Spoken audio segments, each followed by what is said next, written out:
नमस्कार मित्रांनो, नीलम रेसिपीमध्ये तुमचं खूप खूप स्वागत। मी आज गुलाबजाम बनवणार आहे आणि हा माझा पहिलाच व्हिडिओ आहे, तरी मला जरा समजून घ्या सर्वांनी।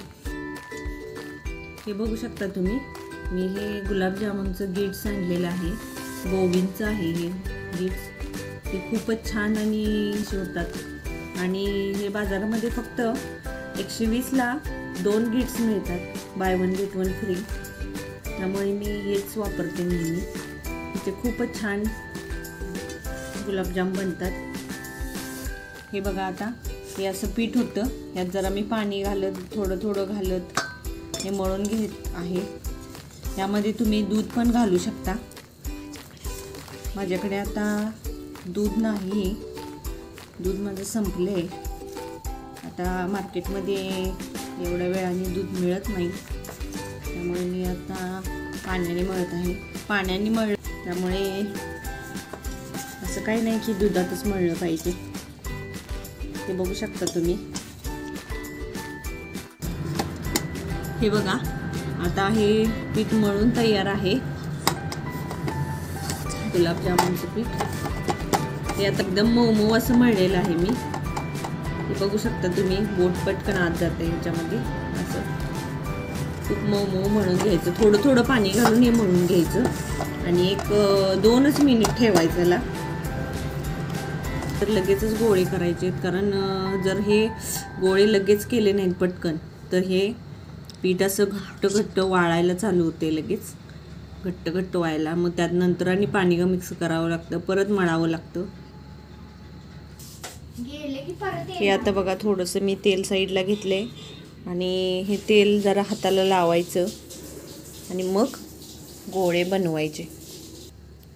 हे बघा, असं तेल हाताला थोडंसं लावून घ्यायचं आणि असे तुमच्या छोट्या मोठ्या साईज, तुम्हाला जशी साईज पाहिजे त्या साईज प्रमाणे हे गोळे बनवून घ्यायचे। हे बघू शकता, एवढी साईज मी घेतलेली आहे। फुगतात हे गोळे, त्यामुळे जरा छोटेच बनवायचे असे गोळे। या पद्धतीने असे गोळे तयार करायचे।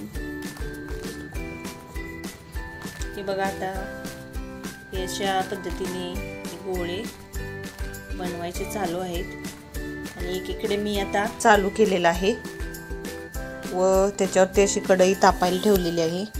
जरा चांगली कढई तापली की त्यात तेल घालायचं व ही बघा, इकडे माझी मुलगी आहे आणि हिला मी गोळे बनवण्यासाठी बसवलेलं आहे तेल तापेपर्यंत। बघा, आता कढईत मी तेल ओतलेलं आहे। मला तळण्यासाठी थोडंसंच तेल लागते, त्यामुळे जास्त तेल लागत नाही। पहिले हे बघा, हे तेल तापत आहे, तोपर्यंत आपण इकडे साखरेचा पाक बनवून घ्यायचा आहे। त्यासाठी इथे टोप ठेवलेला आहे मंद गॅसवरती आणि ते अर्धा किलो साखर घेतलेली आहे आणि ही साखर आधी आपण अशी टोपात ओतून घ्यायची आहे। आता मी पाणी ओतत आहे। ते साखर पूर्ण भिजली पाहिजे पाण्यात आणि थोडंसं पाणी असं वरती आलं पाहिजे, थोडंसं किंचित असं एवढंच प्रमाण घालायचं। थोडंसं साखरेच्या वर पाणी आलं पाहिजे। बघू शकता, हे आपले गोळे आता बनवून तयार झालेले आहेत। आता हे गोळे आपण तळायचे आहेत। तुम्ही हे गोळे तेलामध्ये तळू शकता किंवा डालड्यामध्ये किंवा तुपामध्ये, तुम्हाला ज्यात शक्य असेल त्यात तुम्ही तळू शकता।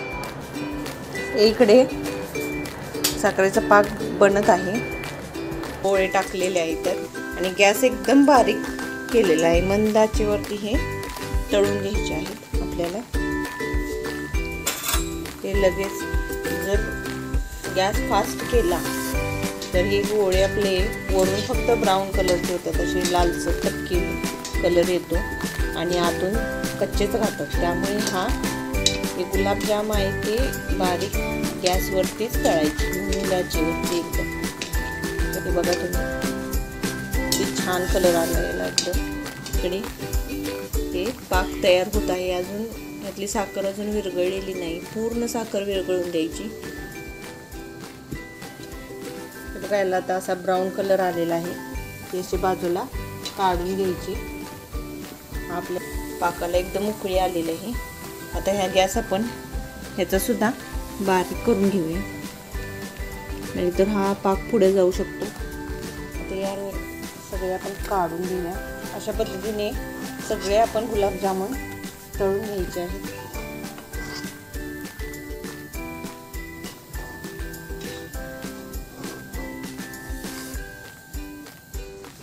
हे बघा आता हे पाक फक्त आपण 5 मिनिटं ठेवायचं आहे गॅसवरती. आणि हा असा जरा घट्ट झाला की बंद करायचं आहे गॅस. आपल्याला काय एक तारी पाक करायचा नाही, कच्चाच पाक ठेवायचा आहे. त्यामुळे जर असा घट्टपणा आला ह्याला की आपण 5 मिनिटच लागतात घट्टपणा यायला, की लगेच आपण गॅस बंद करायचा. यात आपण वेलचीसुद्धा घालू शकतो आवडीनुसार. तर बघा आता हे गुलाबजाम झालेले मी आता पाकात टाकणार आहे.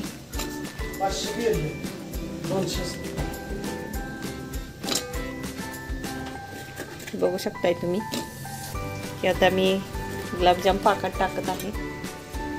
आता हे असे झाकून ठेवायचे आणि ह्याच्यावरती हे असं झाकण ठेवून हे दुसऱ्या दिवशीच उघडायचं. तर पाक मुरला पाहिजे. लेले असतात आणि एकदम छान लागतात. धन्यवाद.